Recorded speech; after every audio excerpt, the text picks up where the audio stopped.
Was ಟಿವಿಯ ವೀಕ್ಷಕರಿಗೆ ಸ್ವಾಗತ. ನಾನು ಹರಿನಾ. ಸ್ನೇಹಿತರೆ, HD ಕುಮಾರಸ್ವಾಮಿ ಅವರು ರಾಜ್ಯ ರಾಜಕಾರಣಕ್ಕೆ ಅಧಿಕೃತ ಎಂಟ್ರಿ ಕೊಟ್ಟಿದ್ದಾರೆ. ಕೇಂದ್ರ ಸಚಿವ ಸ್ಥಾನದಲ್ಲಿದ್ದರೂ ಅವರು ಸ್ಟೇಟ್ ಪಾಲಿಟಿಕ್ಸ್ ನಲ್ಲಿ ಫುಲ್ ಆಕ್ಟಿವ್ ಆಗಿದ್ದಾರೆ. ಈ ಮೂಲಕ ರಾಜ್ಯ ರಾಜಕೀಯ ರಂಗೇರಿದೆ. ಬಿಜೆಪಿ ನಾಯಕರು ಪರಿಣಾಮಕಾರಿಯಾಗಿ ಧ್ವನಿ ಎತ್ತದೆ ಪ್ರಬಲ ಪ್ರತಿಪಕ್ಷವೇ ಇಲ್ಲದಂತಾಗಿ ರಾಜ್ಯ ಕಾಂಗ್ರೆಸ್ ಸರ್ಕಾರ ನಾವು ನಡೆದಿದ್ದೇ ದಾರಿ ಎನ್ನುವಂತಾಗಿತ್ತು. ಈಗ HDK ಫೀಲ್ಡ್ಗಿಳಿದ ನಂತರ ಎಲ್ಲವೂ ಬದಲಾಗಿದೆ. ಸರ್ಕಾರ ಫುಲ್ ಅಲರ್ಟ್ ಆಗಿದೆ. ಕುಮಾರಸ್ವಾಮಿಯವರು ಸರ್ಕಾರದ ವೈಫಲ್ಯಗಳು, ದುರಾಡಳಿತ ವಿರುದ್ಧ ಎತ್ತುತ್ತಿರುವ ಆಕ್ಷೇಪ, ಟೀಕೆ, ಟಿಪ್ಪಣಿಗಳು ದೊಡ್ಡ ಮಟ್ಟದಲ್ಲಿ ಸುದ್ದಿಯಾಗ್ತಿವೆ. ಒಂದು ಮೂಲದ ಪ್ರಕಾರ ನಿಷ್ಕ್ರಿಯ ಬಿಜೆಪಿ ನಾಯಕರನ್ನ ನಂಬಿಕೊಂಡ್ರೆ ಆಗೋದಿಲ್ಲ ಎಂಬುದನ್ನ ಅರಿತಿರುವ ಮೋದಿ ಮತ್ತು ಅಮಿತ್ ಶಾ ಅವರೇ ಕುಮಾರಸ್ವಾಮಿಯವರಿಗೆ ಸ್ಪೆಷಲ್ ಟಾಸ್ಕ್ ನೀಡಿ ಕರ್ನಾಟಕ ರಾಜ್ಯ ರಾಜಕಾರಣದ ಕಡೆ ಹೆಚ್ಚು ಗಮನ ಹರಿಸುವಂತೆ ಸೂಚಿಸಿದ್ದಾರೆ ಎನ್ನಲಾಗ್ತಿದೆ. ಕಾಂಗ್ರೆಸ್ ಸರ್ಕಾರದ ಆಡಳಿತ ವೈಫಲ್ಯಗಳನ್ನ ಜನರ ಮುಂದಕ್ಕೆ ಕೊಂಡೊಯ್ಯುವಂತೆ, ಅದೇ ಕಾಲಕ್ಕೆ JDS ಪಕ್ಷವನ್ನ ಪ್ರತ್ಯೇಕವಾಗಿಯೇ ಬಲಪಡಿಸಲು ಈಗಿನಿಂದಲೇ ಚಟುವಟಿಕೆ ಆರಂಭಿಸುವಂತೆ ಹೇಳಿ ಹೆಚ್ಚು ಸಮಯವನ್ನ ಕರ್ನಾಟಕದಲ್ಲೇ ಕಳೆಯುವಂತೆ ಸಲಹೆ ನೀಡಿದ್ದಾರೆ. ಇದರ ಅನುಸಾರ HDK ಹೊಸ ಹುಮ್ಮಸ್ಸಿನಿಂದ ಅಖಾಡಕ್ಕೆ ಇಳಿದಿದ್ದಾರೆ ಎನ್ನಲಾಗ್ತಿದೆ. HDK ಒಂದು ಕಡೆ ರಾಜ್ಯ ಸರ್ಕಾರಕ್ಕೆ ಚಾಟಿ ಬೀಸುತ್ತಾ ಸಿದ್ದರಾಮಯ್ಯ, DK ಶಿವಕುಮಾರ್ ಅವರನ್ನ ಡಿಸ್ಟರ್ಬ್ ಮಾಡ್ತಿದ್ದಾರೆ.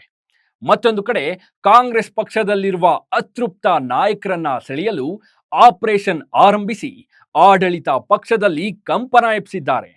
ಪಕ್ಕಾ ಸ್ಕೆಚ್ ರೂಪಿಸಿಕೊಂಡು ಫೀಲ್ಡ್ಗಿಳಿದಿರುವ ಕುಮಾರಸ್ವಾಮಿ ಅವರು ಜಿಲ್ಲಾವಾರು ಕಾರ್ಯಾಚರಣೆ ಶುರು ಮಾಡಿದ್ದಾರೆ. ಇದರ ಫಲವಾಗಿ 20ಕ್ಕೂ ಹೆಚ್ಚು ಮಾಜಿ ಶಾಸಕರು JDS ಪಕ್ಷ ಸೇರಲು ಮುಂದಾಗಿದ್ದಾರಂತೆ.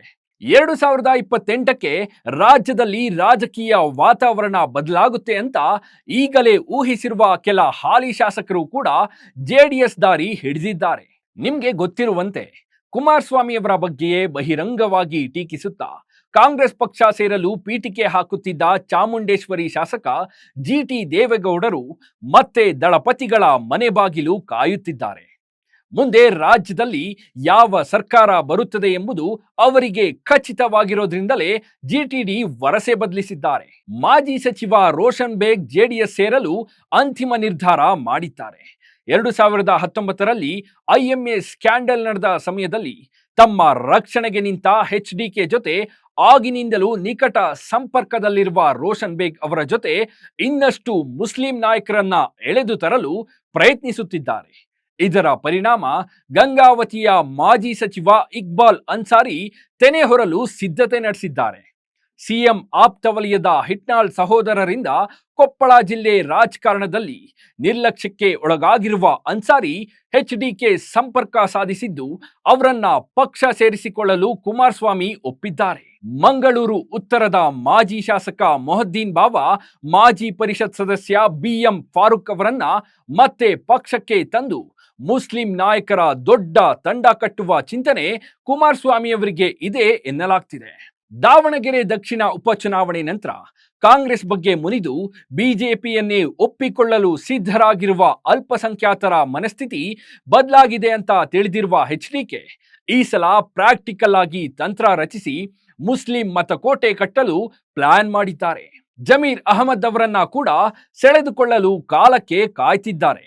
ಇನ್ನು ಬೆಂಗಳೂರಿನ ಮುಸ್ಲಿಂ ಬಾಹುಳ್ಯದ ಪುಲಕೇಶಿ ನಗರ ಮಾಜಿ ಶಾಸಕ ಅಖಂಡ ಶ್ರೀನಿವಾಸ್ ಮೂರ್ತಿ ಅವರನ್ನ ತಮ್ಮತ್ತ ಸೆಳೆದುಕೊಳ್ಳುವಲ್ಲಿ ಕುಮಾರಣ್ಣ ಬಹುತೇಕ ಯಶಸ್ವಿಯಾಗಿದ್ದಾರೆ. ಗುಬ್ಬಿ ಶಾಸಕ ಶ್ರೀನಿವಾಸ್ ಮತ್ತೆ JDS ಪಕ್ಷಕ್ಕೆ ಮರಳಲು ಸಿದ್ಧರಾಗಿದ್ದು, ಸಂಸದ ಡಾಕ್ಟರ್ ಮಂಜುನಾಥ್ ಸಹೋದರರಾಗಿರುವ ಶ್ರವಣಬೆಳಗೊಳ ಶಾಸಕ ಬಾಲಕೃಷ್ಣ ಮೂಲಕ ಮಾತುಕತೆ ನಡೆಸುತ್ತಿದ್ದಾರೆ. ತುಮಕೂರು ಗ್ರಾಮಾಂತರದ ಮಾಜಿ ಶಾಸಕ ಗೌರಿಶಂಕರ್, ದಾಸರಹಳ್ಳಿ ಮಾಜಿ ಶಾಸಕ ಮಂಜುನಾಥ್ ಕಾಂಗ್ರೆಸ್ ಪಕ್ಷ ಸೇರಿ ಮೂಲೆ ಗುಂಪಾಗಿದ್ದು, ಅವರು ಮತ್ತೆ ಕುಮಾರಸ್ವಾಮಿಯವರೊಂದಿಗೆ ಸಂಬಂಧ ಸುಧಾರಣೆಗೆ ಪ್ರಯತ್ನಿಸುತ್ತಿದ್ದಾರೆ. ಮಧುಗಿರಿ ಶಾಸಕ KN ರಾಜಣ್ಣ ಕೂಡ ಗೌಡರ ಕುಟುಂಬದೊಂದಿಗೆ ಸಂಪರ್ಕದಲ್ಲಿದ್ದು, ತಾವು JDS ಸೇರಿ ತಮ್ಮ ಮಗನನ್ನ ಬಿಜೆಪಿ ಟಿಕೆಟ್ ಮೂಲಕ ಕಣಕ್ಕಿಳಿಸಲು ಮಾತುಕತೆ ಮುಗಿಸಿದ್ದಾರೆ.